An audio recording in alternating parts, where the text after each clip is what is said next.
Interestingly, the emoji for running on all of our phones is this little figure leaning forward with a leg sticking out, ready to land, way over there somewhere, which always tickles me pink. I'm a generalist and proud to be a generalist because it keeps my brain and eyes and ears open to possibility from any direction. And just even those two words together sings to my soul. Movement and awareness. And together, oh my goodness. But 22 kilos, you've busted your luggage allowance, but you're running along with it. You're like a bull in a china shop, literally. So if there is headaches when running or after running, neck pain, shoulder pain, back pain, hip pain, knee pain, Achilles pain, calf pain, repetitive calf strains, plantar fascia pain, my first thought is, where is their head? Welcome to the Visionary podcast, where we discuss science, medicine, physical health, and mental well-being. I love the idea of running with the earth. Now, let's say I'm an everyday person running to shed some calories, strengthen my 47-year-old bones, and for some emotional relief. How can I bond with the earth? How can I achieve this? I want the practical bits. So I think the first thing to do is not fight the earth. I think that people go in with the expectation of battle. That's totally me. They're going to fight their way through this. I am going to run. And because it's convenient and it's cheap. And it really should be easy because it's an innate movement pattern. So I think that firstly, it's have the idea that you're going to listen to your body. You're just going to notice the golden rule. If there is a rule for anything, it's just that you've got to notice stuff. Awareness. Yes, awareness. And of course, when you're more relaxed, you can have noticing the trees and the wind and the sun and whatever around you. But initially, notice you. How does it feel in you? How does it hear in you? So if when you hear, you'll hear your breath, you'll hear your footfall. So you can, and your visual field as well. So it's your senses, the external information coming in as well as the information within you that you can feel the exertion within your breath. So it's keep it easy. So it's not a battle. You can wait to do really strong, demanding stuff in due course. But if you start with a battle, you're never going to get to the enjoyment stage. So it's about going out. I think the biggest mistake people make is they go out, they shut the front door and they start running. But the experts, and I'm no expert in anything, I'm a generalist and proud to be a generalist because it keeps my brain and eyes and ears open to possibility from any direction. So the experts tell us it takes 7 to 15 minutes to divert the blood from the non-vital organs. I think they're all vital actually, but digestion, intestines, the glands producing the hormones, to the working muscles. So I need to warm up. So yes, but by walking. It's not jogging. Jogging, you've left the ground. So now you've got to land on that foot, and those calf muscles and those thigh muscles have got to do the work of absorbing the landing. But the blood isn't there yet. If we had all the blood we need to do anything we wanted at any given moment, we would need enough blood to make us the size of a balloon. Mm-hmm. We are efficient by nature. So we have enough blood always in the vital organs and enough blood in everything else so that it stays alive. And then we divert the blood to where we need it, to the digestive system when we've been eating, to the working muscles when we're about to start moving. So, or when we're training, when we're exercising, when we're working out. But we have to give time for the blood to get there. Yes. And the experts think that is the single biggest contribution that there could be to reducing injury. Just getting the blood there before you do anything like leave the ground. Yes. Because even a skilled runner has now got twice their body weight on landing. That's a skilled runner.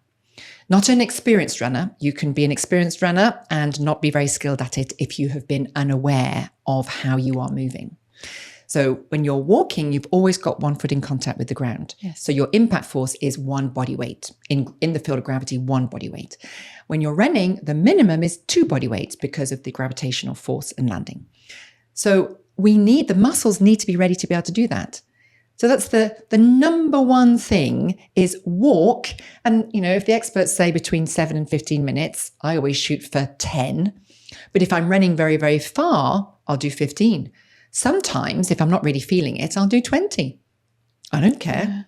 Yeah. Nobody cares. Nobody cares what I'm doing. I mind about my body. I mind if it doesn't feel ready. It's like, oh, okay, you can have a bit more. Yes. I think one of the mistakes that I keep doing is running after a schedule. Yeah. Not perception, but what others told me that I should be doing. I think it was on your website that I read about dark spaces in movement. Is that it? Is that what you call it? Do I need to shed light on some spaces when I run or walk?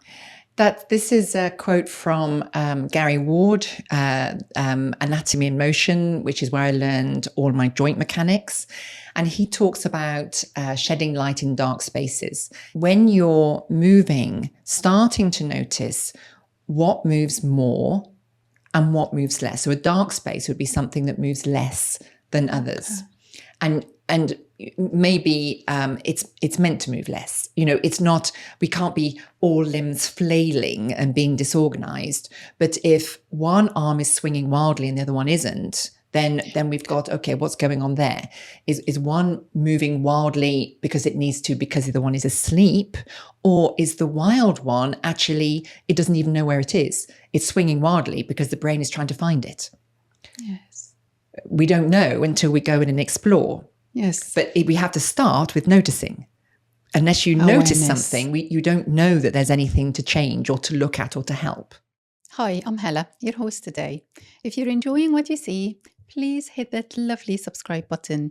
It would mean a lot to me and my team. Or maybe it's more now. We're still learning. We're still finding our feet.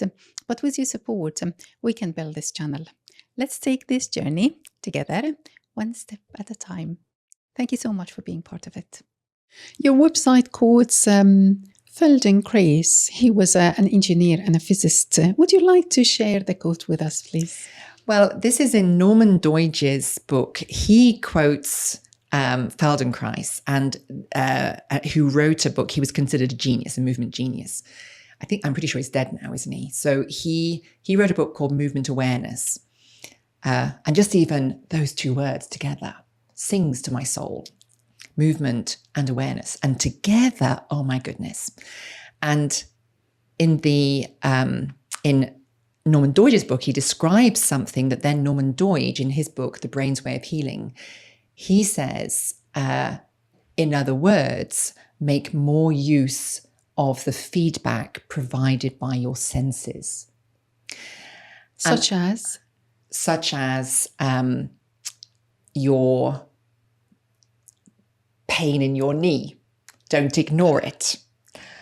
Keep it simple. Simple is the ultimate sophistication. People go to their stats to tell them about their run. Go to you. We don't need the complication of the stats. We need you to notice. So the feedback would be, do I feel as I run awkward anywhere? Can I body scan? Where is the most obvious area of tension? Just one area. Why do I feel tense in my left shoulder? Can I relax it? What does that feel like? Oh my goodness. Then my knee hurts. Oh, so maybe my left shoulder up there is helping my knee. Well, that's interesting. So what needs some help here? Maybe if I look at my feet and I go through some mobilization drills in my feet, I'll notice that foot underneath the knee that hurt as soon as I dropped the opposite opposite shoulder, maybe that foot has got restricted, closed doors. So maybe I'll work on opening those doors before I run next time. Yes. When I consciously lift my head up while I'm running, And instead of just looking at the ground, I feel like my shoulders relax a little bit, go back and down, and my breathing is easier. Is this a kind of sensory feedback Yes. that you might be talking about? Okay. Anything that you can feel in your system that is heavy, awkward, tense, painful, we tend to not be able to notice comfortable. When things are comfortable, we don't notice anything at all. It's just we might notice the breeze or the sunshine or the children laughing or the birds singing or whatever it might be. When we're in pain, we don't hear any of that. We hear the pain. Yeah. So it is, and it's not to dive down looking for pain. It is what's the most obvious thing in my system that is feeling tense. And so often what do I feel? Well, I'm bored. What am I looking at? The ground. Okay, look up. What happens the moment you look up? Number one, you've got something else to look at. And number two, suddenly I noticed that I didn't even notice. The tension in my neck was so always there, I didn't even notice until I changed it. Then I notice the release.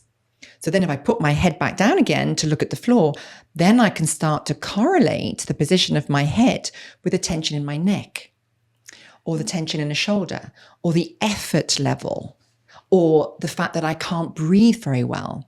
Another sense would be, how easy is it to breathe? So sometimes it's not about the breathing, it's about the position of the spine and the position of the head. So if the head is down, it will tend to flex the spine or round the spine. And then you've got muscles hanging onto your head because your head is your most precious commodity. And now you're in the position of exhalation because you're rounded. But what about inhalation? Inhalation, we need space. So if I stay rounded, my inhalation is this. That's it. That's all I've got. And if I just not erect to attention, just I go into a gentle spinal extension, and now my in-breath is longer and deeper. I can go on forever. I've got all the room in the world to take a breath. Mm-hmm. So people often are thinking that they can't catch their breath, but they can't catch their breath because they're flexed, they're slumped in their body, and there's no room for the breath. Yeah. So what is the optimal head position then? Should I be or aim to have a straight line from the tip of my head till the bottom of my spine or something? It's very difficult to do that when you're moving. So I always suggest it feels wibbly wobbly. I've got this wibbly wobbly head. If my head is forward, I can't wibbly wobbly. I can move it, but it doesn't feel wibbly wobbly. When it's perched effortlessly, and I've had neck surgery, if it's perched, it wibbly wobbles and it gives me maximum head rotation. So without making yourself dizzy, you can be running along, turn your head and don't change anything. Turn your head to the right, turn your head to the left, and you just notice a range. You only need to do it once each side. And then you think, is that the place for my head? Do I need to go a little bit further back? Do I need to straighten up a little bit? I'll just try. I'll just send my head back a little bit, and then I'll turn my head and I think, oh my goodness, I've got so much more range. And when we are in that position of maximum head rotation, we're also in the spinal position of maximum movement potential of the entire body. So we don't look at this in the context of perfect posture, deportment, whatever. What on earth is that? I have no idea what that is. But in the context of maximum movement potential, it is with an extended spine, upright, effortlessly upright. Yeah. You have seen patients with a 30-degree forward head positions. What were your conclusions? Did they have pain somewhere? Yes, they came with their pain, and we're getting close. It's always this delicious time of year where I can say, come and look. Because always when I work with somebody, if I'm showing something that they didn't know before, it's very exciting. If they already knew something, then, okay, so did you do anything about it? Well, I tried. Okay. But if it's something brand new to their perception of themselves, then I know this is going to be an exciting journey for them because they have no idea. And if it's big, it's probably connected to their pain in some way. So I will show them that their spine is behaving like a Christmas tree decoration that's too heavy for its branch. How And is that like? we're coming into where we're at the beginning of November and the Christmas lights are starting going up. And so I love to be able to say it. So the head or the neck spine, instead of, doing a return from the rounded three-dimensional nature of the rib cage, it goes in at the back of the neck and then the head is perched. So now the trajectory of the neck is 30 degrees and the spine has done this. It's just a big curve, a C. Instead of an S viewed from the side, it's turned into a C viewed from the side. And it doesn't just limit the amount of movement available in the spine and in the shoulder girdle and the pelvic girdle. You add insult to injury because now the head, which an average human head is about 5 kilos. So back in the day, we would use a ruler, literally a ruler. And for every inch further forward of where it ought to be for maximum movement potential, if it's off center, it's not 5 kilos anymore. So we would add a head for every inch. Now they've done a bit more science, and apparently 15 degrees is your effective load that the body has to carry is now 12 kilos.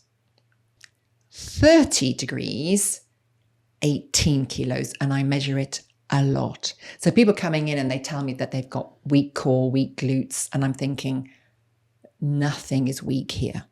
You are so strong. You try putting nearly your luggage allowance on the top of your spine and run with it. And then people start to realize, so they are bubbling with potential because as soon as they put their head on right, it's easier. I measure 45 degrees every now and again, which is 22 kilos. It's not linear, so thank goodness. But 22 kilos, you've busted your luggage allowance, but you're running along with it. You're like a bull in a china shop, literally. Mm-hmm. So you're just making life harder. There's no right or wrong. It's just harder. It's less efficient. And if you're in pain, then it's not going to help working. So say you've come in with knee pain. Always, so if there is headaches when running or after running, neck pain, shoulder pain, back pain, hip pain, knee pain, Achilles pain, calf pain, repetitive calf strains, plantar fascia pain, my first thought is, where is their head? Because it will affect any and all of these places. And you teach your patients to move with a soft gaze, using peripheral vision. Why? Yes. Oh my goodness, you know a lot about me. Yes. So upright is if we accept that we are bipedal humans, upright is our domain. Our central nervous system, apparently, so the brain scientists tell us, and I learn from all these people, I just think, wow, why didn't they teach us this in school? Peripheral vision enables the central nervous system to relax. Why do you think? Because it's safe. Oh. So you put I know my blinkers. surroundings. So we have eyes on the front of our heads. We have a sixth sense with the hackles on the back of our neck, and we have ears, but we can only see ahead. And we have sort of 180 into 250 maybe degrees of vision, and we can turn our head as well. And so we are aware of our surroundings and we can relax. If we are looking at something with laser vision, effectively for our central nervous system, we have blinkers on. So now everything has to be on high alert because we can't relax because we are unaware of, or we are less aware of our surroundings. And what I see consistently, we play a game in clinic and they're running along or walking, it's the same. So ambulation on 2 feet, doesn't matter what speed it is. And I know that they are looking at, I've got an amazing photograph of the Great Wall of China, that they're walking along. They're doing the steps on the Great Wall of China, and I know they're looking at something. But I know, because they're doing the same thing over and over again, that is what they do. And I said, does that feel familiar? Yes.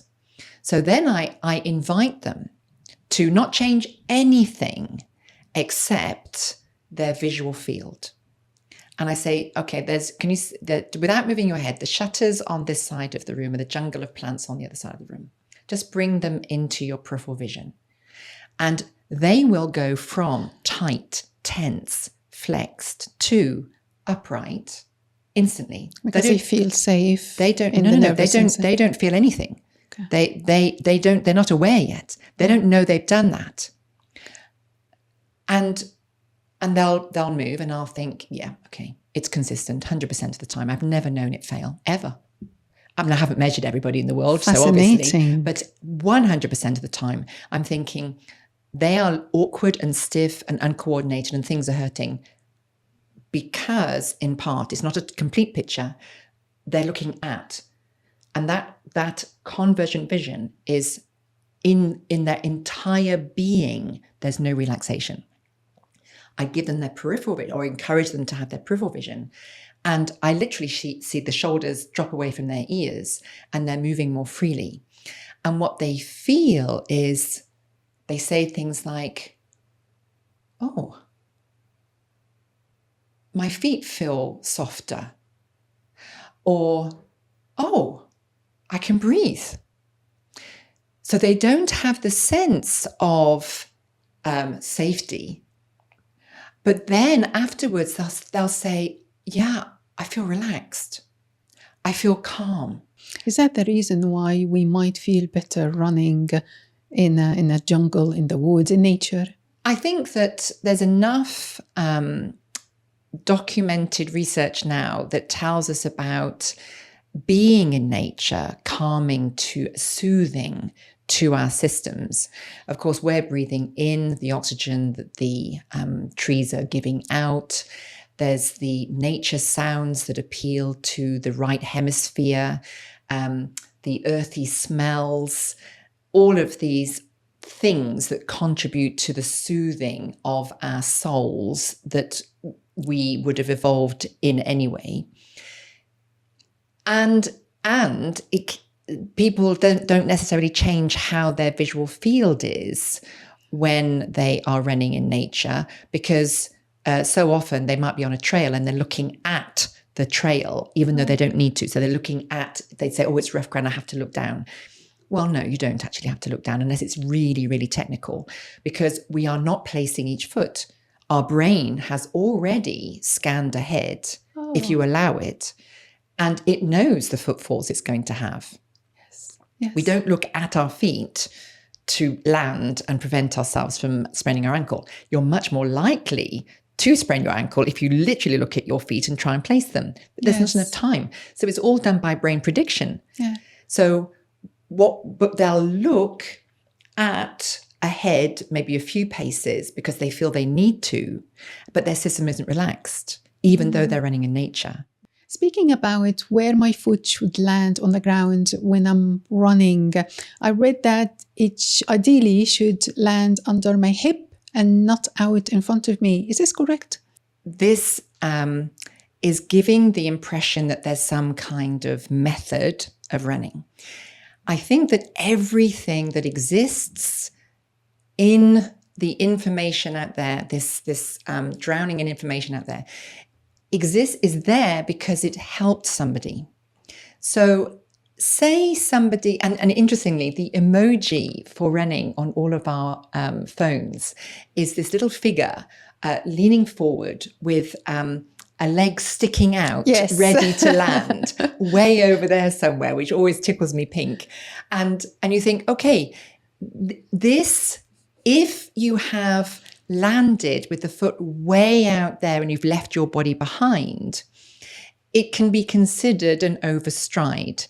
And an overstride often leads to pain somewhere. It can be in the foot, in the knee, in the hip, lower back, probably not the upper body, but it is, it's not that it is wrong.